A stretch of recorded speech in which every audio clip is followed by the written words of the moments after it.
നമ്മുടെ കൂടെ ഉള്ളത് വേദനിക്കുന്ന ഒരു കോഡിഷനാണ്. ആളുടെ മെയിൻ കോട്ടി എന്ന് വെച്ചാൽ ആളൊരു സിഗ്മയാണ്. ഒരു പെമ്പിള്ളയുടെ മുഖത്തോടെ നോക്കില്ല. നമുക്ക് അദ്ദേഹത്തെ എന്നെ ഉദ്ദേശിച്ചാണ്, എന്നെ തന്നെ ഉദ്ദേശിച്ചാണ്, എന്നെ മാത്രം ഉദ്ദേശിച്ചാണ്. സംശയമുണ്ടോ?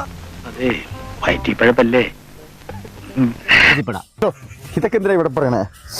ആദ്യം തന്നെ എല്ലാവരും ചോദിക്കും ചോദ്യമാണ്. എന്നാലും ഞാൻ ചോദിക്കാം, സാറിന് എത്ര കാറുണ്ട്? സത്യം പറഞ്ഞാൽ എനിക്ക് നിറയെ കാറുണ്ട്.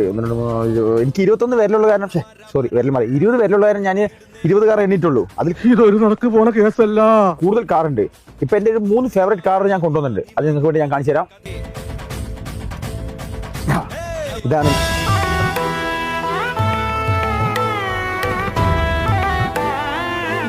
കഴിഞ്ഞില്ല ഇനി കൊറേ ഉണ്ട്. ചിരിച്ചിരി നമ്മൾ മണ്ണ് എന്റെ 3 ഫേവറേറ്റ് കാറുകൾ.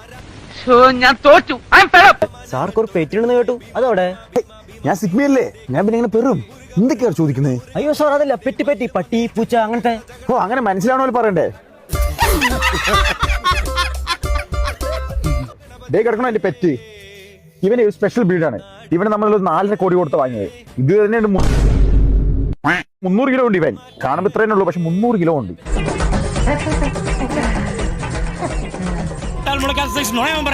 ശരിക്കും ഞാൻ ചോദിക്കണം, സാർ സിഗ്മയാണോ? എങ്ങനെ സാർ ഈ പെമ്പിളയുടെ മുഖത്തൊക്കെ നോക്കാതിരിക്കുകയാണ്? സത്യം പറയാലോ, ഇതാണ് സുഖം. Single life, sigma life. ഒന്നും നോക്കണ്ട, അടിച്ച് പൊളിച്ച് പൈസയൊക്കെ ഉണ്ടാക്കി നടക്കാം നമുക്ക് അങ്ങനെ. എല്ലാം നിന്റെ വിധിയാണെന്ന് സമാധാനം ചോദിക്കൂ. ഓക്കെ സാർ, നമ്മുടെ യുവാക്കൾക്ക് വേണ്ടി ഒരു മോട്ടിവേഷൻ. യുവാക്കൾക്ക് വേണ്ടിയില്ലേ, ഞാനിത് പറയാൻ വേണ്ടിയിരിക്കുന്നു. എടാ, അറബിയുടെ ചന്തയായിട്ടായാലും പൈസ ഉണ്ടാക്കാടാ. ഒരു അറബിയുടെ ചന്ത കഴിക്കും 50,000 കിട്ടണമെങ്കിൽ അത് കഴുകി പൈസ ഉണ്ടാക്കണം. ഇക്കാലത്ത് പൈസ വലുത്.